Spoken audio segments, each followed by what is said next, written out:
только голдуктор киргенге болот бул жерге. Ооба.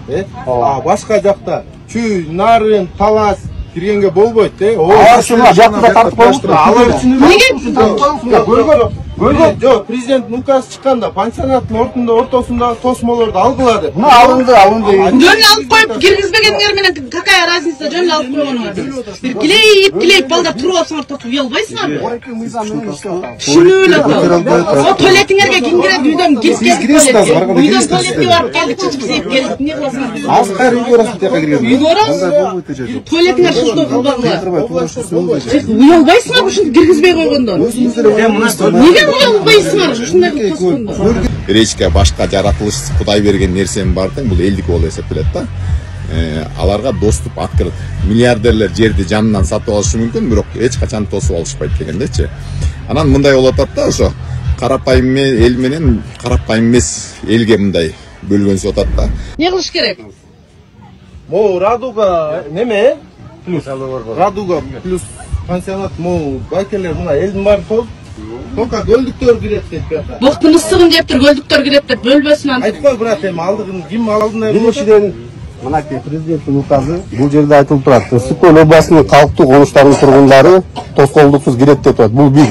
Экинчиден санитарный норма боюнча биздин пансионатка өзүбүздүн эс алуучулар көп болгонго байланыштуу сырттан да көп келип, пирстерибизди көтөрө албай сынып, жаракат алып, эс алуучулар андан сырткары канализациялары жарылып, туалеттерибиз көтөрө албай атат. Ошол себептен Туалет көтөрө. Ошол себептен могу мыйзам менен иштеп атабыз. Ысык-Көл областынын калктуу конуштарынын тургундарын тоскоолдуксуз киргизип, ошол менен иштеп атабыз. Эми ушул жерден бир суроо. Только голдуктор киргенге болот бул жерге. Ооба. А башка жакта чүй, нарын, талас киргенге болбойт, Алар шуна жакта тартып коюштур. Алар үчүн Неге? Жок, президент указ чыкканда пансионаттын ортосундагы тосмолорду алгылады. Мына алынды. Жөн алып коюп киргизбегендер менен какая разница, жөн алып койгонуңар. Бир клейип балдар туруп алсаңар тосуп уялбайсыңарбы? Орайкы мыйзам менен иштеп атабыз. Түшүнүп эле.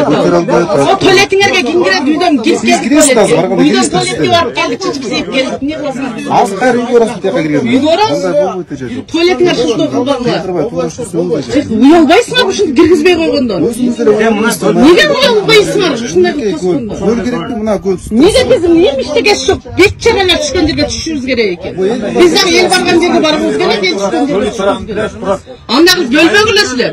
Бул жерде эч нерсеңер жок экен. Эмне? Байлар бул жака түшүп, акчасы жоктор бул жака түшүш керек бекен. Неге? Бияктан тап коюш. Жок, ушул жерде эле Мындай спор болуп атат да. Могу көлдүн жээгин ачып салды. Элдин баары пляжга калгандар кире баштады. Менин оюмча бул туптуура чечим.